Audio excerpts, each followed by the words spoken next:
was a unit that my landlord decided to sell. And so this past summer, I kind of went through the issue of trying to find a place that I could afford. And so I deeply resonate with, the issues that most people are facing right now. I studied political science when I was in college and some public policy. And for the last couple of years, I've really been looking to get more involved on a civic level. So, I'm really, really happy to be able to volunteer my time. I care a lot about, doing really good, deep research and, analyzing things, looking at, data, and what we can find with that. So, yeah, I'm just really excited to be allowed to serve and to help out here, and it's an honor. So thank you. Thank you, Anna. Okay, let's move on to the main agenda item. The way we decided to organize the discussion of the Fisher report was to go parcel by parcel, and we've assigned, or one member of the committee has agreed to summarize what the report says for each parcel, and so they'll make a short presentation, and the committee members can ask any questions that they have. And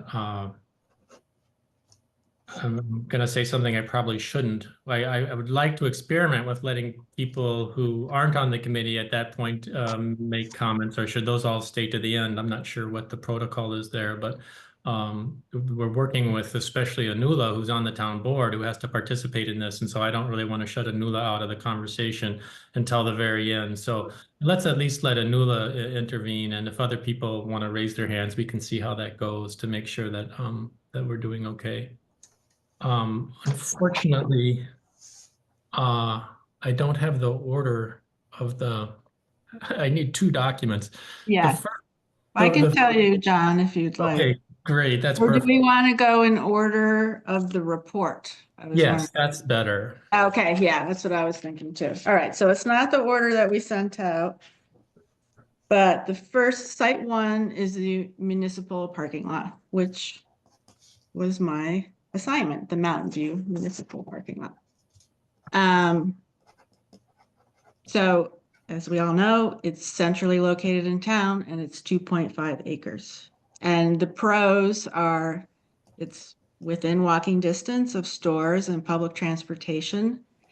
The zoning is R1.5, which means it's permitted for residential uses, including single family, two-family, and multifamily residences if you get a special permit. And it's in a moderate density residential district. The site meets the town's conservation goals because minimal clearing is necessary. There are multiple site egress options along Mountain View Avenue and access to Rock City Road. The site is served by town water and sewer. There are water mains along Mountain View Avenue and Rock City Road, and there is a gravity septic tank effluent collection system located along Rock City Road.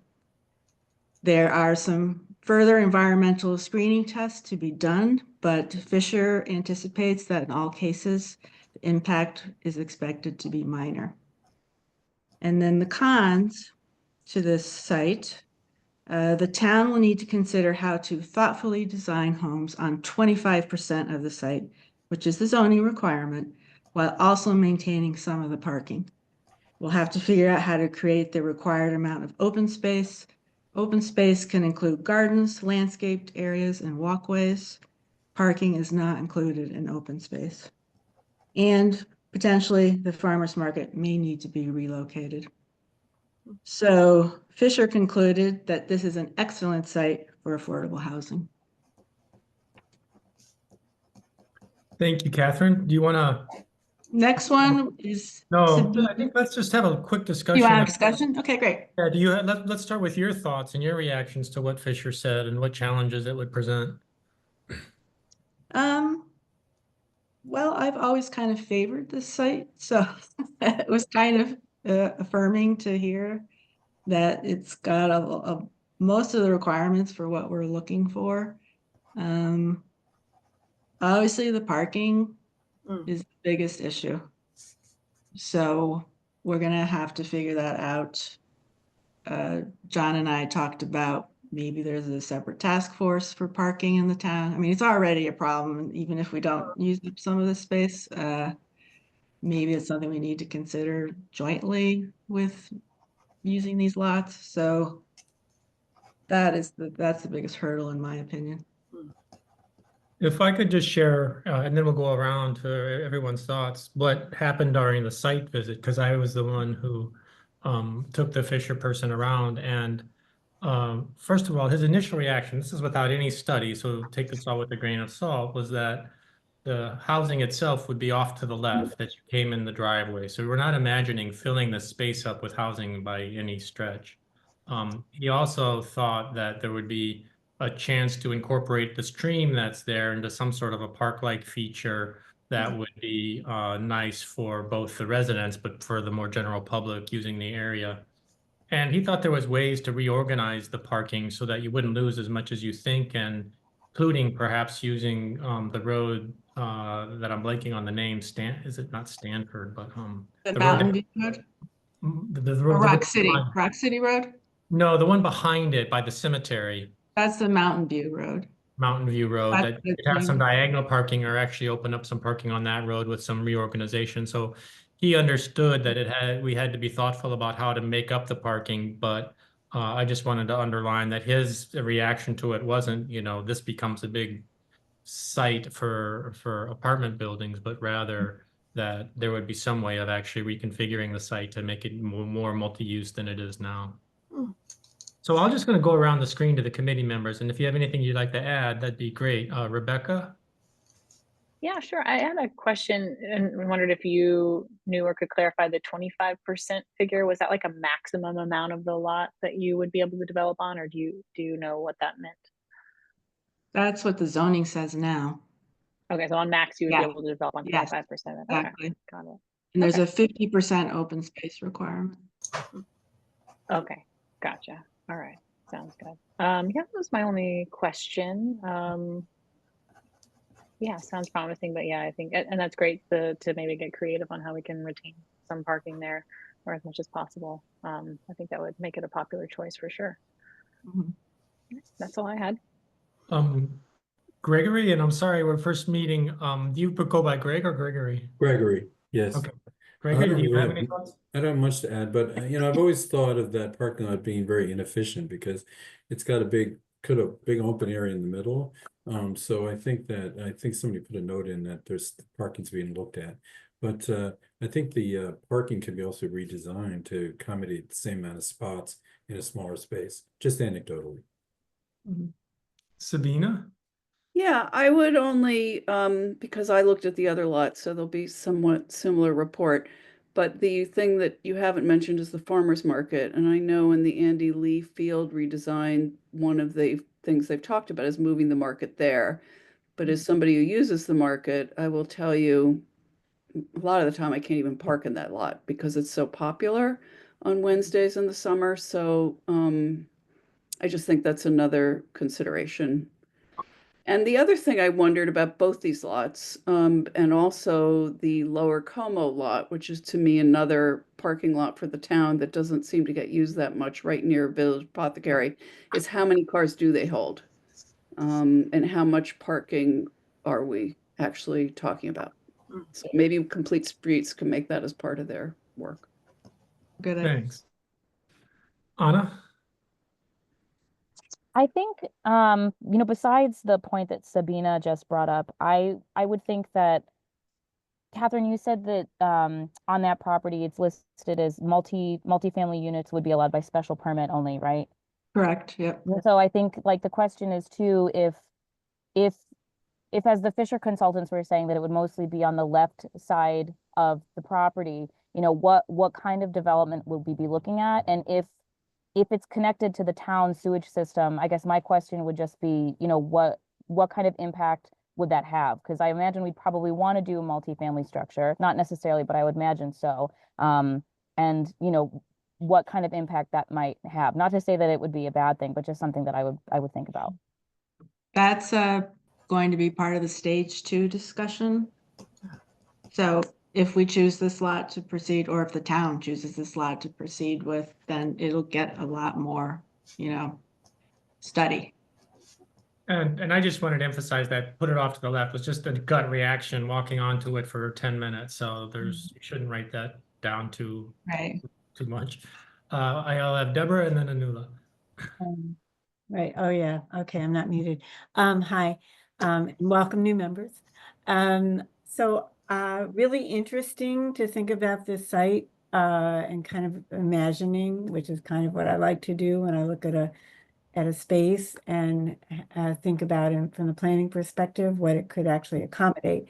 So I don't know if I missed it in here, or maybe this is the next phase, but what kind of density, how many units could a site of this size with the restrictions that it has under current zoning accommodate? So that was one question. And the other, in terms of course, our proposed zoning talks about 3-plex, 4-plex, up to 6 or 8 if it's in a single structure. So thinking about creatively fitting in with the character of the town, what kind of housing and how much could this site have? Thanks, Deborah. Yeah. Anula? You know, thank you for the opportunity. I appreciate that. I'm going to try not to weigh in too heavily and keep an open mind to all of you who are doing this work. I do appreciate the discussion around density, traffic, parking spots, and just the maintenance of that lot. So are we talking an environmental situation where we're going to now pave that over and cause those issues? So I'm not sure if that's a now conversation or later. And also I appreciate that Complete Streets would be brought into this because they are looking at those things as well. The Complete Streets, what is that? Yeah, so Complete Streets, they are I think a task force here in town, and they're looking at safety. They're looking at the dangers of making a left or density or the parking lot, and how do we get 500 parking spots while removing some from Tinker Street. So they have a lot of data that could help with this decision-making process. So that's a really important thing for us to take a note of, because if this ends up being one of the properties that gets further evaluation, that sounds like a very efficient conversation to begin with people who have already done a lot of work. Yeah. Thank you. Let's just go to the next property. I think we'll be okay. And I think is it? It's the Rock City Road parking lot. Okay, that's Yeah. me. Yeah. So, very similar to what has already been discussed. On the pro side, close to town, environmentally seems okay. There have been oil tanks in the area, but far away. It's zoned for mixed use. There's good topography there. There's no historical significance, and it is served by town water, very close to rights of way and commercial development. One thing I wanted to mention about the report, which I noticed today, was he said the hospital he mentioned was Dutchess as far as access, and obviously we have the Kingston Hospital, and somehow they just left that out. The cons are losing parking for tourists mostly, and I don't know how many spots we would lose, but maybe Complete Streets knows how many spots are in there. I know that in the summer people are charged to park there, so how much income is that for the town? Is it negligible or is it some real money? I know there's a lot of handicap spots there, so again, it's a parking issue. Is there a way to replace those? Multifamily dwellings would require a special use permit. And the sewage in this case is a septic, even though they're on town water. But there was something in the report about a septic structure, so that surprised me. And I'm thinking that needs a little more digging in. Also designed for 25% coverage, but only 25% open space for some reason on that piece of property, not 50. Before we go around, if I could just add two comments from the site visit, similar to the last lot. Stephen thought that from Fisher thought that the lining of that parking lot was very inefficient right now, and that you could actually recover more parking without even changing the footprint, whether you use that or not. So, and then second, again, nothing envisioning, no one envisioning filling the parking lot up with housing, but rather trying to find a section of it where something could be added. And so this raises, you know, issues that have been raised with the first lot about we don't know how much or where, but I don't, Right. you should, people should have in their mind that this is going to become an apartment complex, but rather that there's ways of effectively using space in the corner. So, all Yeah, right. I just want to add one more question, which is, I think maybe it's on the next stage, but for me, I kept wanting to know how many people could live here in these spaces. Is that something that Fisher provides ranges? If you do single family homes, it's this many. If you do a 2-story multiplex on 25% of the lot, it's this many. I think it'd just be, I'm sure there's percent, calculations for that stuff.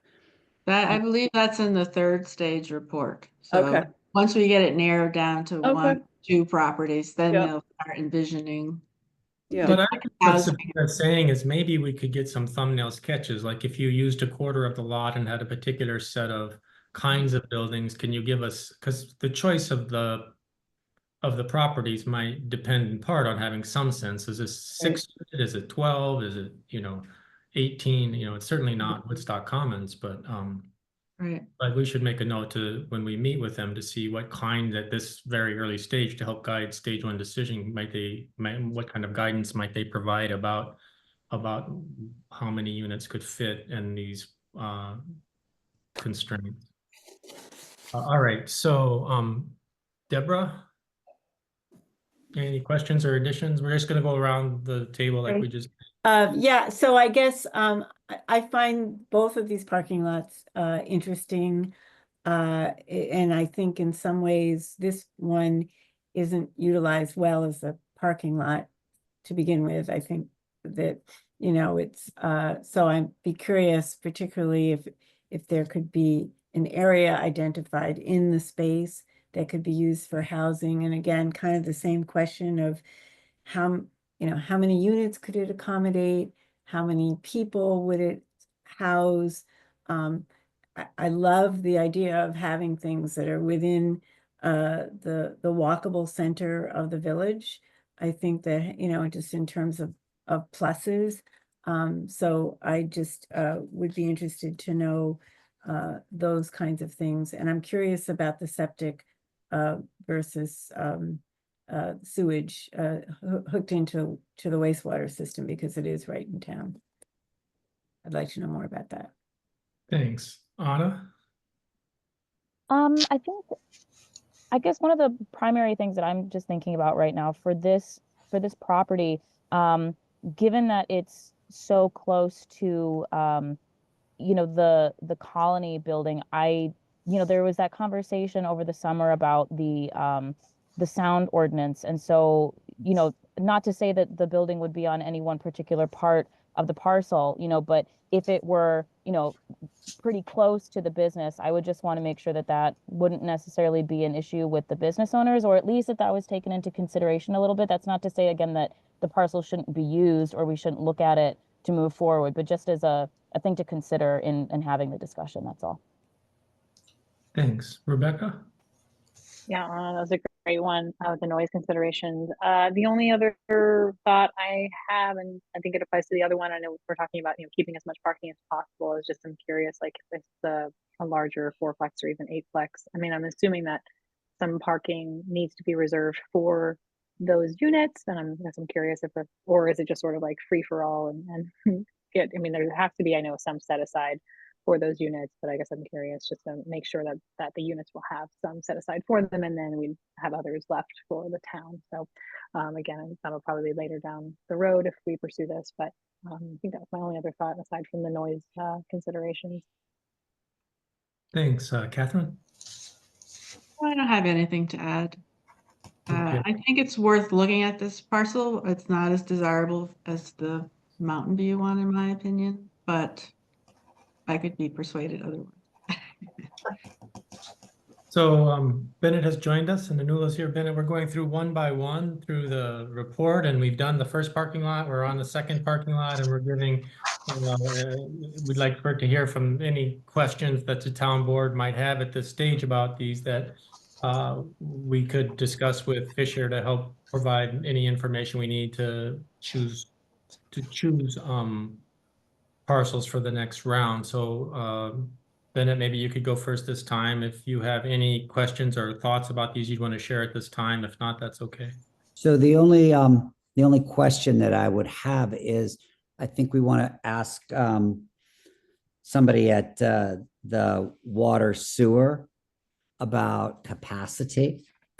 Mhm. And I think that that's a question that we just need to consider. It would be also contingent on what that earlier conversation was when I just joined. And I apologize. My other call just ran late. I could not get off. I was leading it.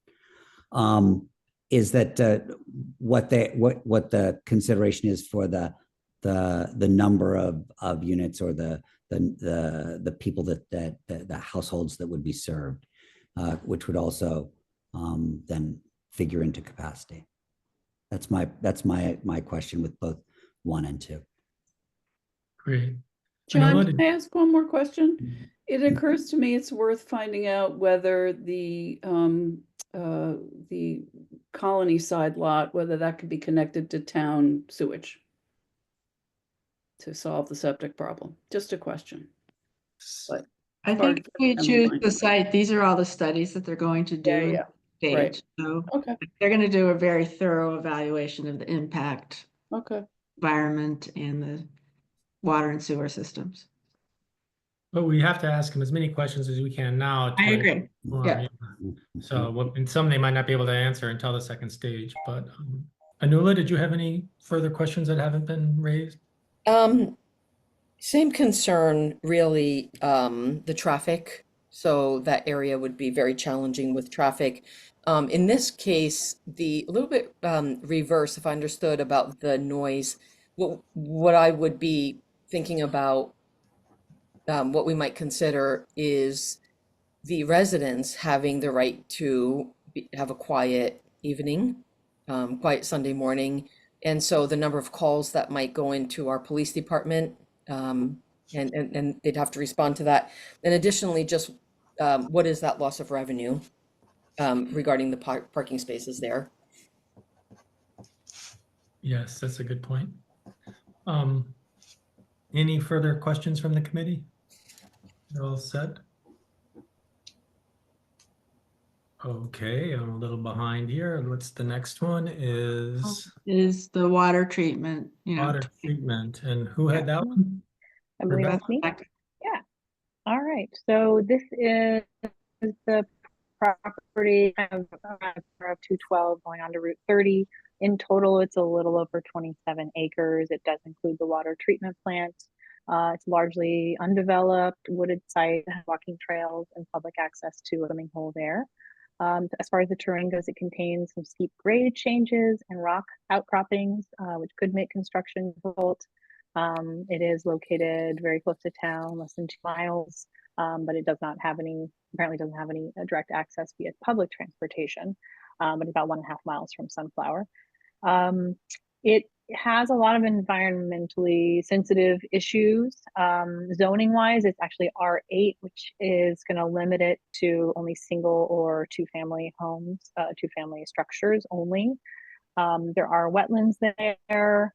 It's in a 100-year floodplain. And as far as like tree clearing goes, we'd need to sort of further consult on not disrupting some potential endangered species. There's some bat species there. And it does list the monarch butterfly as endangered, but I believe they're not technically endangered. They're threatened, but still a lot of environmental considerations to consider.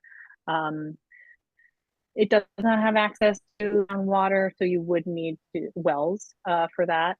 And it did mention possibly having a connection to the septic sewer there on the property. I think that would have to be looked into as well.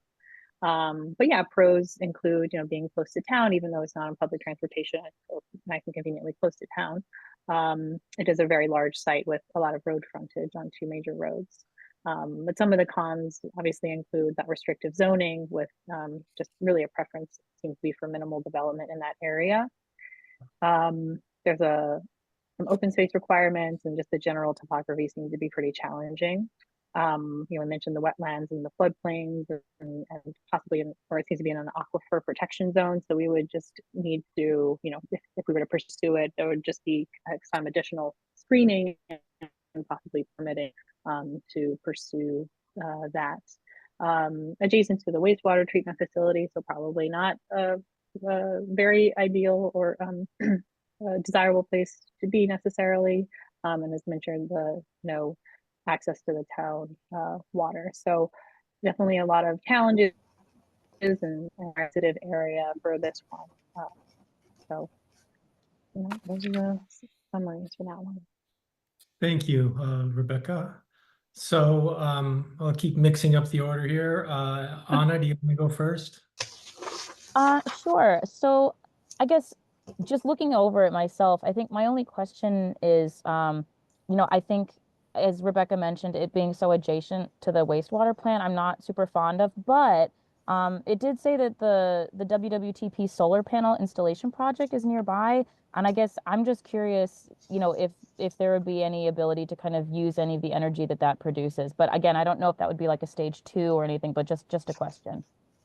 Well, apparently the solar panel array was never installed. It was discussed about 10 years ago, but it didn't happen. So I don't know if we need to correct the report on that, but it's not there. Gregory? Gregory, did I miss you on the last one? You did, but I agreed with Catherine on that one, so. Okay, sorry. So I didn't really have anything new. On this one, again, I really have anything new. I mean, it's an incredible site because of the waterfall and everything, but it's got a lot of challenges. Thanks. Sabina? No, I think it's a site that is used recreationally by the community, and I would hate to see that impacted. Deborah? But good report, Oh, sorry. I thought. Yeah, it's a good report. So this is so helpful. I guess I would echo what Sabina just said. I kind of see that as almost more like a park or recreational area rather than a place for housing. And there's a lot of environmental issues there as well.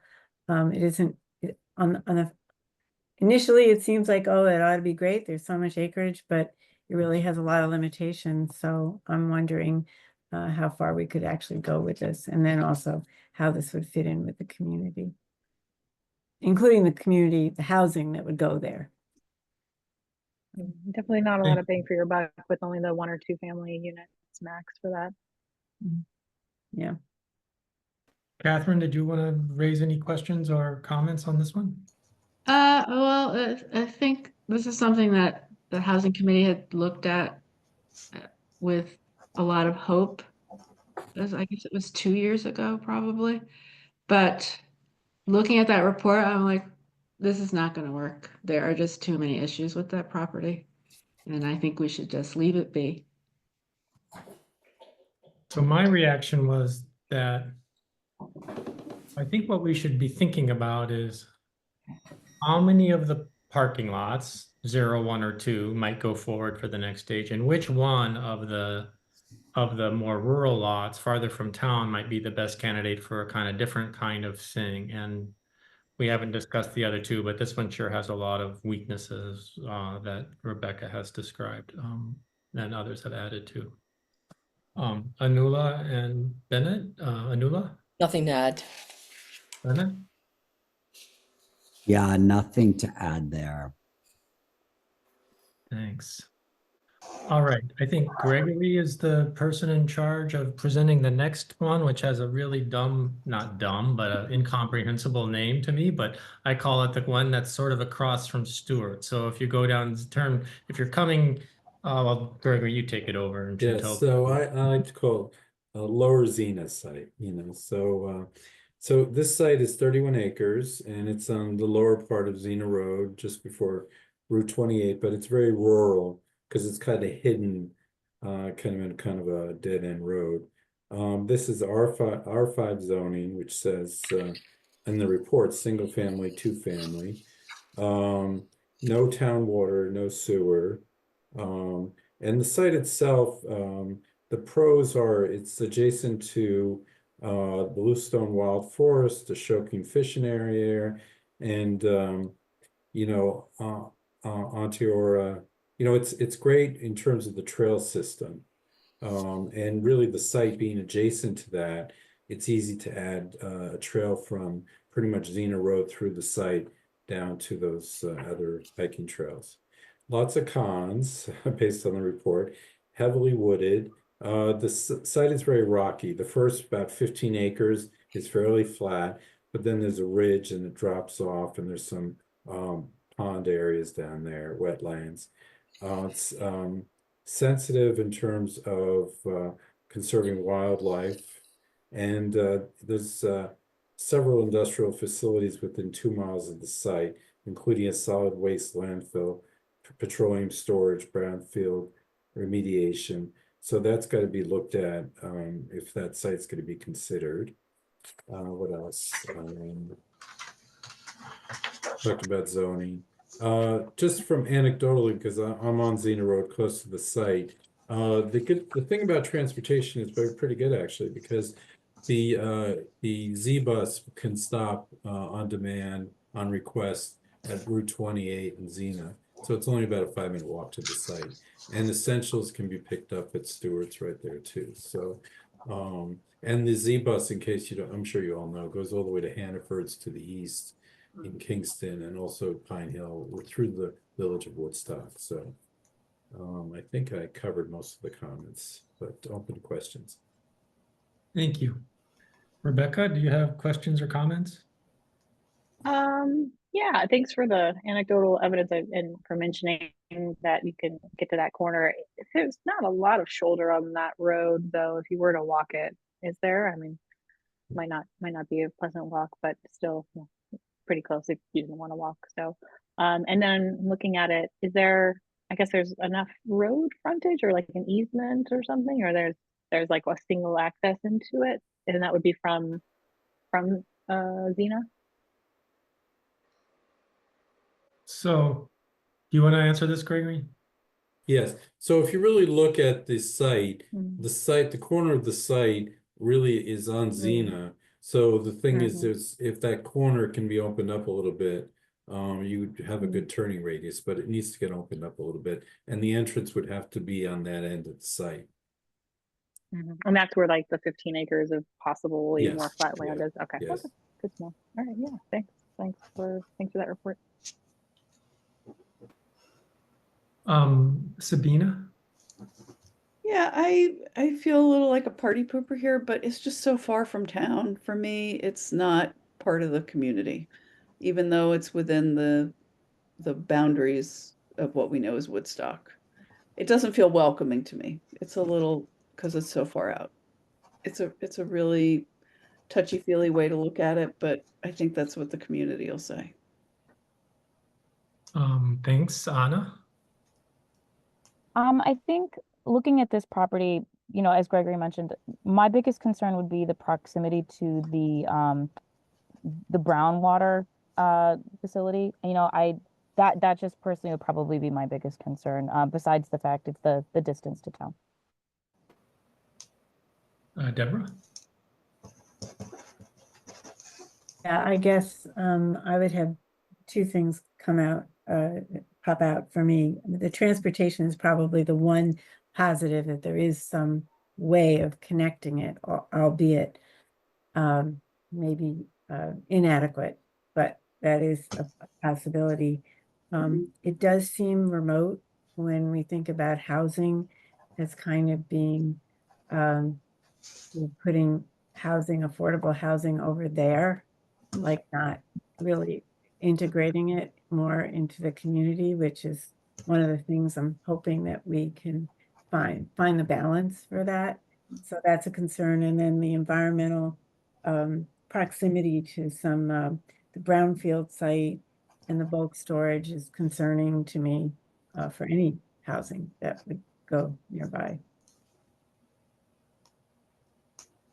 So I would make two comments about the site visit. When we walked it, Stephen thought it would be a very expensive place to build if you were to choose it because there's a lot of rock ledge there. And so, and there's no septic. And so, I mean, no sewage. So you'd have to do septic. And so the cost of that he thought would be really high. My second comment's kind of unrelated to what we're trying to do here, but it's really, in many ways, an interesting property that would be nice to figure out if you could integrate it into the Bluestone Wild Forest. And maybe there's these rock outcroppings from some quarrying that's gone on and water and I don't know if the town has in mind for this, but it does have a connection to the Bluestone Wild Forest. And if there's a way someday to think about having it become part of a park, that could be kind of nice. But like I said, that's not relevant to this. Catherine, did you have anything? We were also looking at this one a couple of years ago, but looking at the report, I think it, it's a mixed bag and probably not worth pursuing at this point. I do like the idea of keeping it as open space, and I know that the Woodstock Land Conservancy expressed interest in this property at our last meeting, so perhaps that's something to pursue with them. Bennett? Nothing really to add on this one. The costs of the installation of the septic has always been really foremost in the development of this piece of land, and its adjacency to those things that everybody has already mentioned are foremost in mind. I do want to echo what was also said, that it does not feel welcoming to put affordable housing at the edge of our community, and I think that is a real consideration. Anula? Yeah, a clarifying question. So, Gregory, you mentioned that there was good access to transportation, but the conclusion says that the transportation is not great on this document, right? So, page Yeah, 13. I can answer that. Okay. So if you look at the UCAT website, it's very clear about the stops that it makes. But early on, when I moved up here, I asked I called them and asked them, will they make stops along the way? And can they stop at 28 and Xena Road? And they do. So it's just not on their website.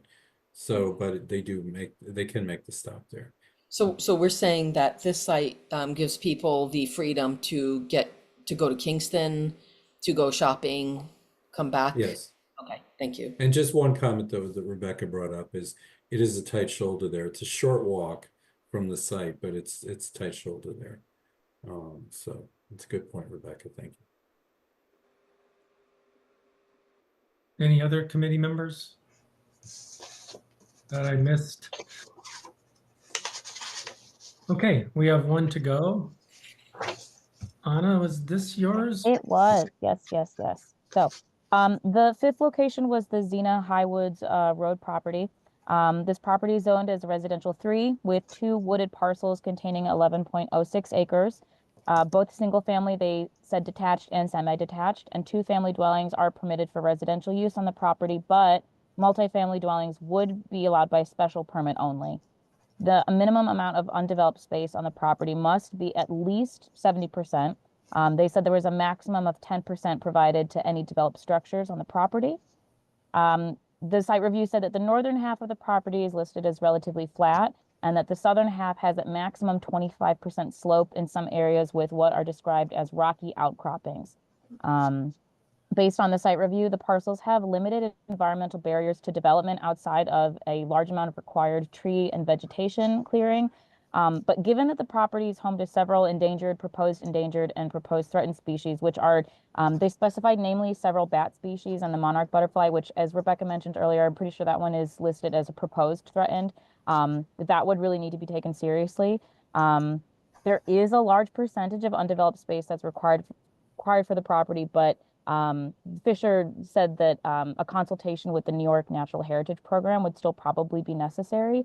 And you would have to clear a lot of trees. So just considering what that might do to the environmental impact there. I do see that as one of the larger disadvantages of the property.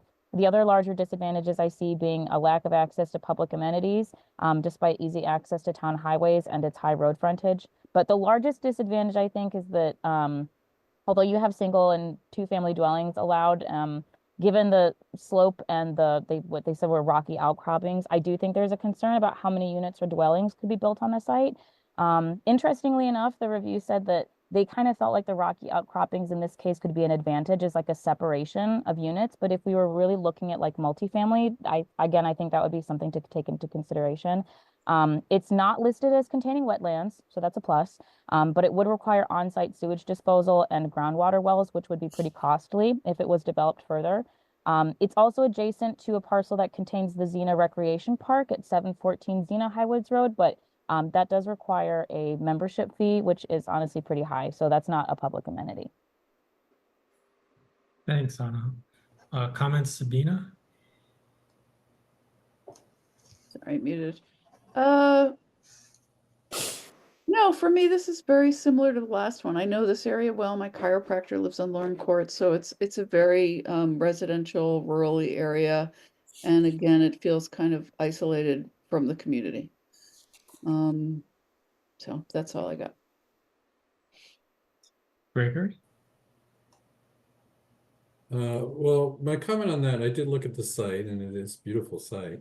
Could be a good opportunity to look at single-family dwellings that might address workforce housing. People with families that would use cars, and so I think it's limited in terms of like community, multifamily. I agree with all of that, transportation, but I do like the idea of maybe could be a look at.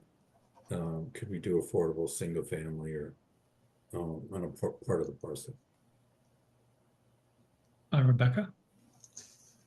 Yeah, just familiarizing myself with where it is geographically. I mean, it is a little far away, and I definitely hear you, Sabina, about feeling a little disconnected from town. And if that's the vibe we're going for, we definitely want to be inclusive and have people there. On the other hand, it's sometimes nice to be in a rural area. Maybe not everyone wants to live in the middle of, so I think that could be depending on who would want to live there. I think it's fairly close to like the Thorn Preserve. There's some hiking and trails there as well, and so generally a pretty beautiful area. Just could be an option. I don't know if we had like a more rural one and then a more in-town option to pursue. But I guess it was a multifamily would be a permit only. Anything more than 2-family, was that what it was, Anna?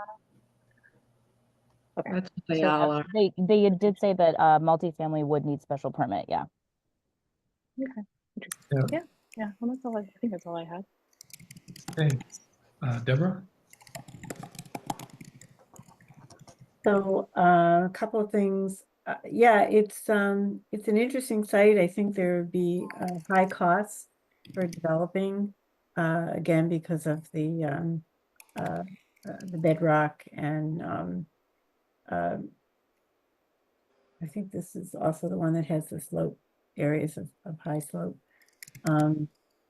But so for limited, I like what Gregory said about this notion of workforce housing, maybe single family could accommodate, and it's out of town, but it is in a residential area with other houses.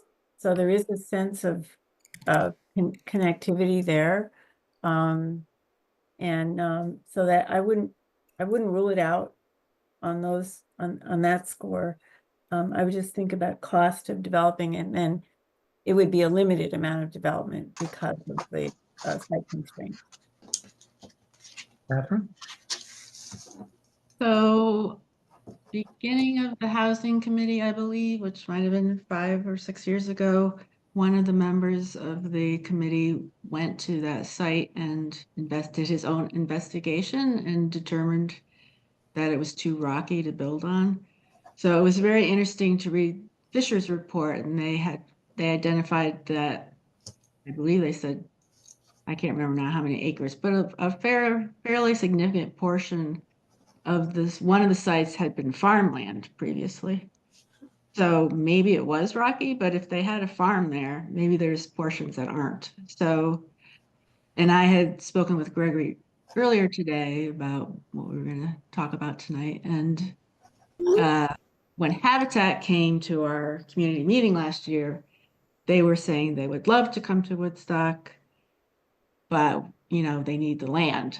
So this, for an organization like Habitat, this would be a great opportunity to build some single family homes, or maybe even the Woodstock Housing Alliance, since Kirk is here. And I think that for that reason, these properties are worth looking at further. So my thought on this is, first, when I walked it, if you start at the Lauren Court end, it's really nice and flat for most of the lot. And then you get over towards the rec center, which is at the opposite end of the property. And then there's a huge drop down and very rocky, but it seemed like there was a lot of flat space there. And it's homes on big lots in that area. And so to make something fit in there, I think would be really important. And to me, it's interesting to try to pursue ideas for workforce housing, as others have mentioned. And we've seen different models. I thought things that could fit in there without disturbing the character of the neighborhood. My big concern is, given the location, how, if you could do all this, could you ensure you're investing in Woodstock and not providing housing for, people who aren't connected to the town in any way? And so that can be very challenging to do given the different funding models that exist for affordable housing. But I don't know if people think this is an issue, if it doesn't matter who lives there, but if you build it closer to town, it seems like it's more part of the community. There, you're just as close to Kingston as you are to Woodstock. And so is that a reason to feel less hopeful about putting workforce housing there? I don't know how people feel about that.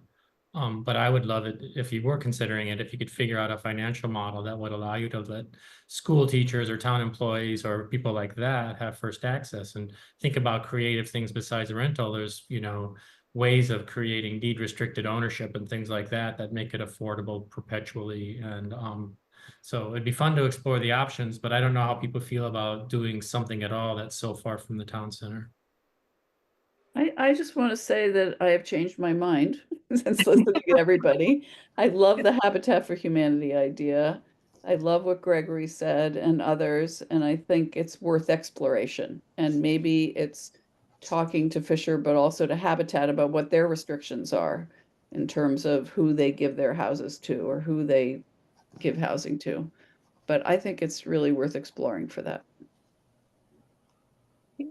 I think it's tough to think about, like, what's the goal? Are we trying to get people to spend time in Woodstock, spend money in Woodstock? I mean, for workforce housing, obviously, there's working there with that, but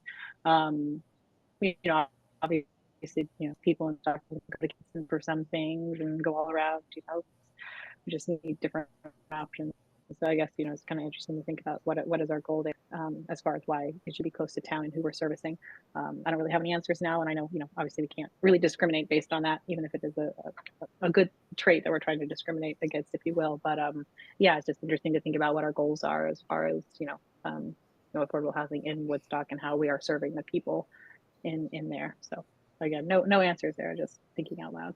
Well, just thinking back on some of the listening sessions, one important constituency is seniors, and this would not be probably the best place for that. But others are people who work in the town and also artists and who can't afford. And so I think there's such a broad range of people where there are needs, and that you would just have to have the conversation you just said about what kind of needs would this particular place fill. Anula?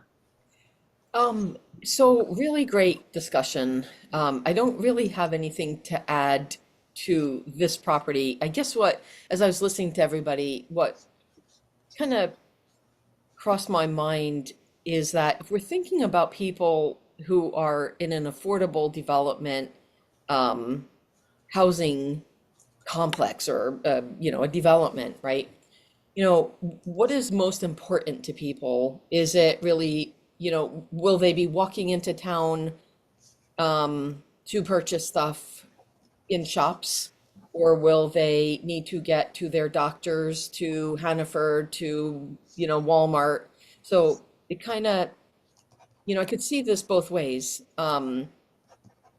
where it's almost like we're extending the town, right? By if something ultimately does end up a little bit further out, it's almost like we're opening up our arms in a way to make Woodstock bigger, and in a way make those services more inclusive.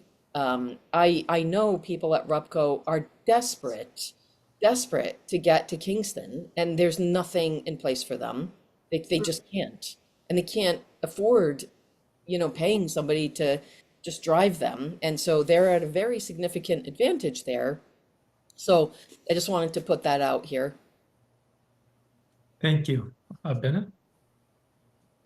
Yeah, I like the property, but the part that concerns me the most is sort of twofold, is sort of what are we going to do to the trees and vegetation there, which are a significant plus in that particular area. And also then what do we get for our buck in terms of the lot size, the setback requirements, in terms of the number of housing units that we would be providing. So it certainly does have some very appealing character traits, but I think that it's limited in the number of units that it would be able to provide for families or individuals. Thank you. So now we're at the hard part, which is what happens next. We've discussed each of the 5. We can talk about the trade-offs across them. We can ask what additional information do we need before we can fully understand these trade-offs. And I don't want to at all propose that we try to say, let's pick some lots tonight, because I think a lot of issues have come up where we can go back to Fisher and ask for a little bit more information. But I'd like to talk to Anula and Bennett about what's a process that the board will feel comfortable for selecting parcels for the next round, which, as you recall, I think it has at most 3, and they'll get more study, and then at the very end, 1 or 2 will get detailed study. So we're trying to kind of go to 2 or 3 at this stage, and rather than talking about which 2 or 3 right now, I'd rather talk about what's a process that the town board will feel comfortable with that would arrive at that decision. Like the housing committee in consultation with the 2 of you could make a proposal, and would that then be presented to the board, or how do you guys feel about this?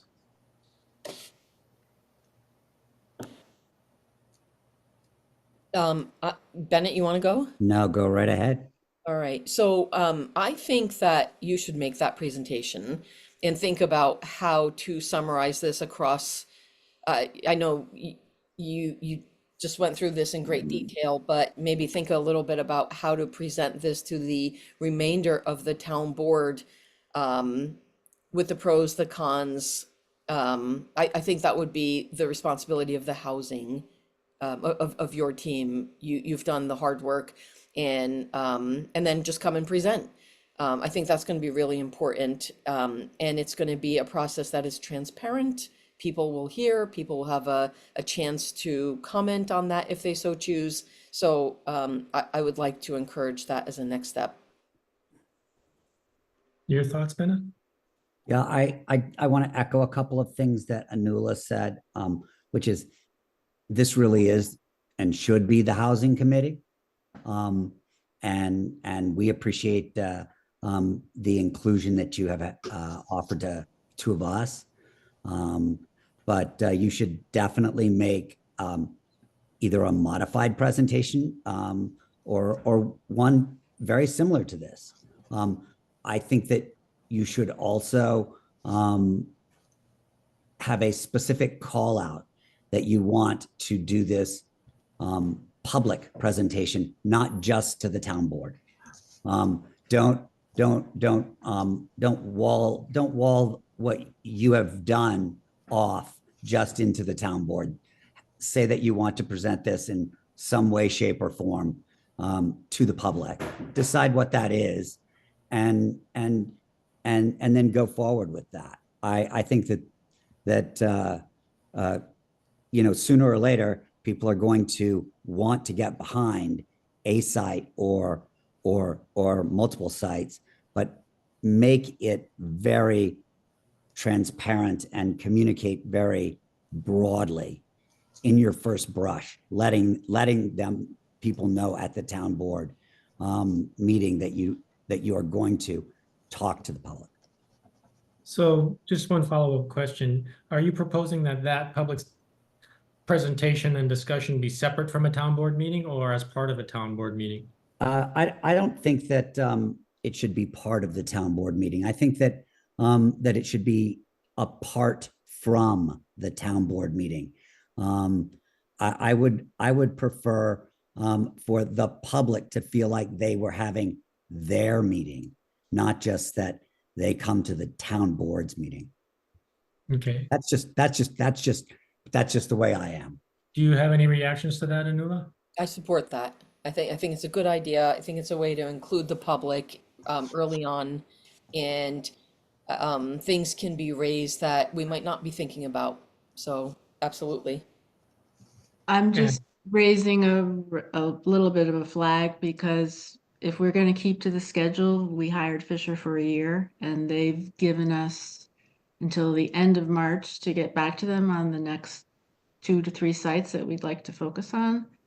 So I'm just not sure how realistic it is to try to have a community meeting and a town board meeting in the amount of time. Sure, Catherine, I'm not sure that's so impossible because, well, Anula and Bennett, when is the last board meeting in March typically? It's March 18th. I checked today. And so if we would have an open meeting the week after next, then we could be ready to present to it's basically the same presentation, only the second one to the town board will incorporate feedback we get from the community. I'm not sure we can't go for that, but I might be naive. Catherine, do you think that doesn't seem feasible? I guess maybe it's easier to get the community center in the winter, but boy, I spent so many weeks last year just trying to find a place for that. I was assuming this could be on Zoom. Does it? Oh, on Zoom. I Okay. think we'd reach more people if we did it virtually. I see. Deborah? We're going to have to do a lot of outreach before that. Yeah, that's the challenge is, are we going to get a lot of people there? But we could record it and post it, and people will have maybe almost a week before the town board meeting and we could maybe have a way for people to give feedback, whether it's a survey or something like that, just to, if we want to, solicit that. Deborah. So I was just really listening to what everybody's saying and what Anula and Bennett said, and I'm wondering, and I appreciate the idea of bringing it to the community. I also wonder, we oftentimes separate the community from the town board. Maybe it could be a public community meeting, but with the town board present, but just not a town board meeting, right? So it's kind of almost like for the town board, I guess would be kind of like a listening session for them to have it be in a public format. Does that make sense? So it's kind of like a hybrid. And since it is going to virtual, then that does provide the opportunity for people to view it, and so I mean, obviously would take some planning as to how this would actually what the format would be, but maybe it could be a community meeting with the town board as guests, as present, all the entire town board. So is it basically this meeting, but with the whole town board? I'm sorry I don't want to be, but I feel like we've made our presentations. We've done, so now, and this is open to the public, this meeting, right? Right. I'm not trying to be Debbie Downer here, but so now we want to publicize again that we're doing this to make sure that community members know they can attend an open housing committee meeting at which we're going to present this report? Yeah, I hear what you're saying, and I think you do have to tell them you're going to tell them that you're telling them, and then tell them again that you told them what you were going to tell them, and then tell them. You know, a modified possibility for Bennett's idea would be to remember that this is a three-stage process, and the town might be most interested when we get information about the most feasible parcels, because that's when the trade-offs and the rubber kind of hit the road. And so we could try to do a blitzkrieg of publicity to get out the word, to see the report and give us any comments through the email between now and when we get on the board schedule, and make a recommendation and invite people to come to that board meeting if they would like. And then do the outreach that Bennett described when we've gotten rid of the parcels that are not viable anyway, and we're really getting down, and then have the kind of meeting after stage 2 and before stage 3. Does that make any sense? Well, that is what I had been thinking would happen, because we'll get the second report in June, beginning of June, and that's a good time to really get people engaged. And we have 2 months with it, I think. Do we? Yeah, maybe. I think as long as people feel like they have a meaningful avenue for input, and that their input also will go into an ultimate selection. If it's just an either or situation, I think people are going to start to grumble. So if you narrowed it down to 3, or you know, if you just narrowed it down to 2, I think you're going to you could still do it, but I think that you would have to be compelling as to why. Just my thoughts. I wonder if anyone would really argue, though, to have us investigate further the water treatment site or the Xena site, because I don't think they would, honestly. Yeah. Yeah. And so I think that conversation that Bennett described is really important to have, but I think the real important one will be the next round, when it's to the ones that are real candidates. Deborah?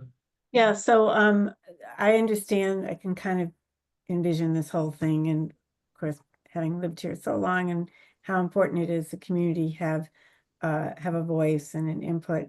I do think that what we learned from this report and the questions that were asked here is almost like creating almost like a spreadsheet, kind of, which kind of looks at all the sites and their characteristics and kind of summarizes what they provide, which is a little different from the report that was done. I don't know if that's something the consultant can do, or if that's in conjunction with trying to do a communication to the community and the town board, if it might be worthwhile to look at that at the same time, narrowing the site selection. So if you're eliminating certain sites from being considered further, you want to be able to say why, and communicate that in some way. I think that would help the community understand what the process is. Or we could do a PowerPoint that summarizes Or a PowerPoint. what we just talked about, basically. Yeah. Do it very concisely in a Yeah. PowerPoint. Yeah, Kind of something a like- visualization that lays it out. Yeah. And we It's could, really good. you know, if we can get our communications out, we can tell the community what our proposal is well in advance of the meeting with the town board, and invite them to provide comments in advance of the meeting, or to attend the meeting and provide their comments. I just don't feel like this is going to be a particularly contentious decision within the town, although I might be naive about that, given the fact that we're not really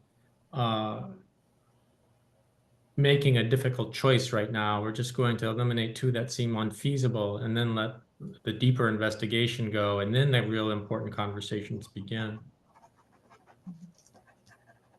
Gregory? Yeah, I agree with Deborah. I think that what's been very helpful at this meeting is the bullet points. You know, some things have really popped out as advantages or disadvantages of certain sites. So I think that's going to help us in terms of presentation to the community. So I think that we have to take advantage of that.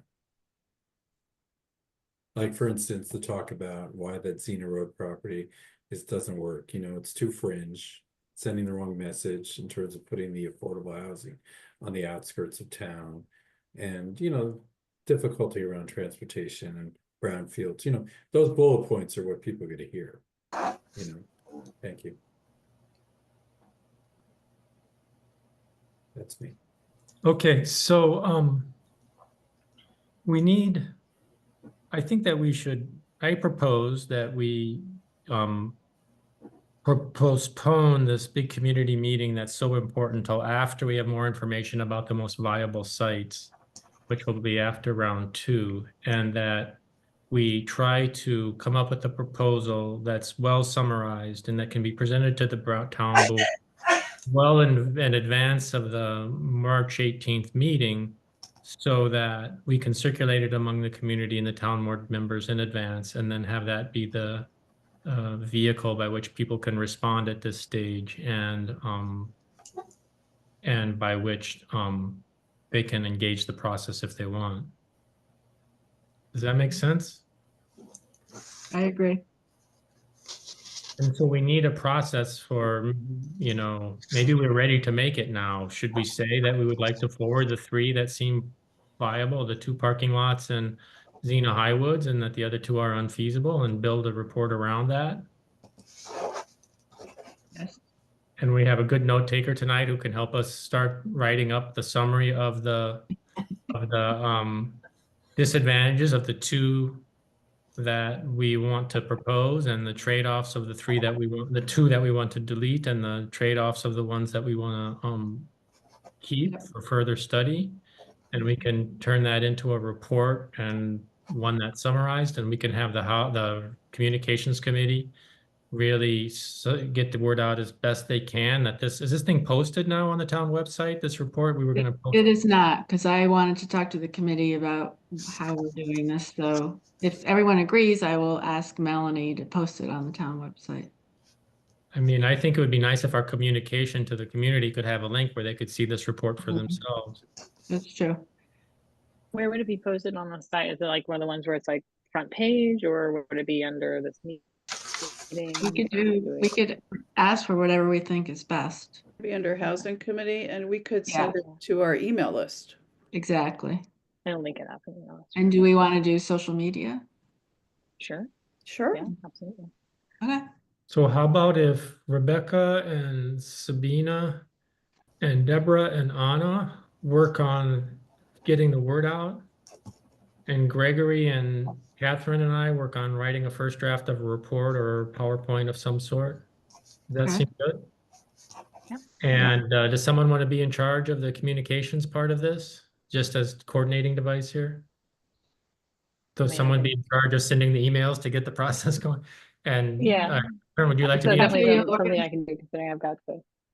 Okay, Or great. yeah, And then Catherine, you want to be the organizer of us? Sure. Sounds good. Okay. All right. Now, someone should make a motion that we accept that process.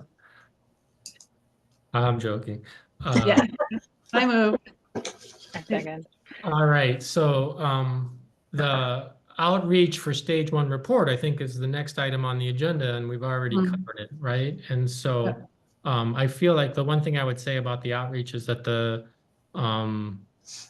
it might have 2 messages, and one is go look at the report, and the other is stay tuned. There's going to be a recommendation from the committee, and we look forward to your input, kind of thing. And so we want to, I think, put, you know, there's no reason not to get this report and recommendation done quickly, because we know what it is. And so we can get it out there and people can feel like they have a chance to respond. And Yep. all right. Great. All right.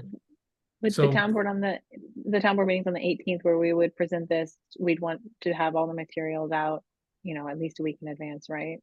If Yeah. not more. Yeah. I So think, that would yeah, probably be, I would try to just sort of get them done in the next week or so. yeah, okay. Mhm. So try to do it a week from now if we can. Okay. And from my perspective, the only thing that's left tonight are the review and approval of the meeting, and then a chance for Francesca and Kirk to be heard if they would like to be. And so, can I have someone say we should approve the minutes? So moved. I move we approve the minutes. Second, Anyone opposed? Anyone in favor? Aye. Okay, the minutes are approved. That was an intense set of notes, so thank you Yeah. very much. thank you, Dana. That was You a are resource for welcome. us Thanks, for the Catherine, for the good future. edit. I'd just like to say that I came here open-minded, difficult, but open-minded, and I'm impressed by, I haven't read the report, of course, but I'm impressed by the degree of detail that Fisher went into. I didn't realize it would be that thorough, and it seems to be. So, and I think that people will realize that once this is made public and they can go and they can actually read it. I think it will be helpful, actually. Yeah, that's a good point. I mean, it really allows us to rely on their expertise in a way that's hard to Yeah. argue with. So thank you. Kirk, thanks so much for coming. Do you have any thoughts about what you've been hearing or anything else?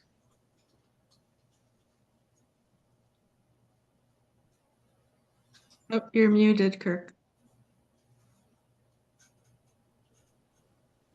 Kirk, we can't hear you. You're muted. Yeah, I was trying to unmute and kept getting a pop-up screen. Anyways, thank you for this meeting.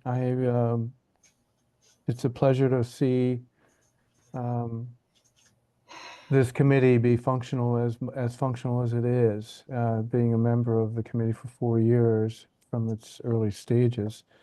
And I appreciate everyone who's here and who's committed to being here because it shows.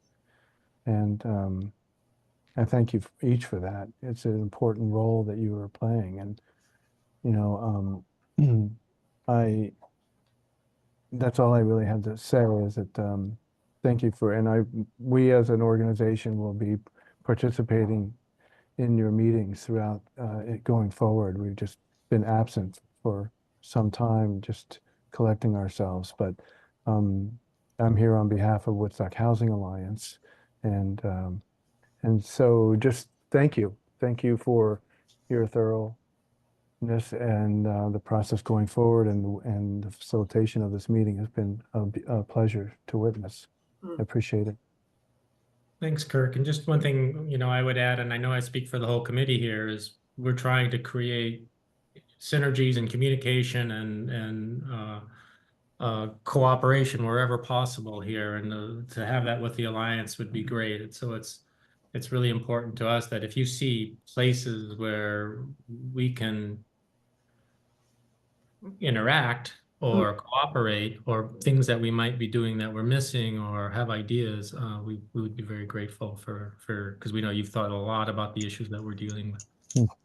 Yeah, and just to add to that, I think that something that was mentioned at the Patterns for Progress meeting yesterday was that, the person from New York City was, I don't know if anybody was there, but was stressing the need for building coalitions and not to work in silos, and to really work on building. And I noticed in the report that Deborah and company went out to neighboring towns and learned from them their best practices and things of that nature. And those are the things that I think we, as each of the organizations in this town, continue to find ways to work together, will be strengthen the overall message and the ways in which the community can understand for themselves. The individual community members can understand when they witness the coalitions that can be created, and not just with our town, within our town, but from town to town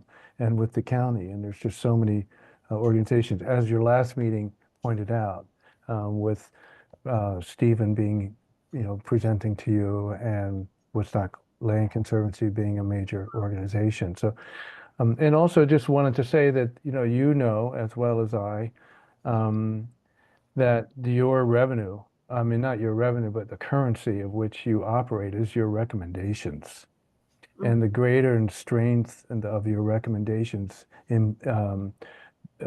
establishes your credibility with everyone. And I think that is, is understood. And to Rebecca's point earlier in the meeting, if everyone was clear on what the criteria of decisions were being made about these sites and also the goals of this housing committee in engaging the study, those goals it would be really vital for the community to hear and understand and help them grasp the larger picture of everything you're seeking to achieve. That's a really helpful comment. Thank you. I'm So inspired by think each about of you. what we- Thank you for your work. But that last comment should shape, part of the way we conclude our report about what we need to know going forward, about the different constituencies that you might serve with the different parcels. Anyone else from the committee? Otherwise, I think we're done. I would make a motion to adjourn. Well, before anyone seconds, I just want to say thanks to everyone for the collaborative spirit and making the presentations and talking about the parcels and being so prepared for the meeting tonight. It was really nice to work with all of you. Now I second to the motion to adjourn. Thanks, everybody. Okay, thanks, everyone. Bye. Good night. Bye. Thank you.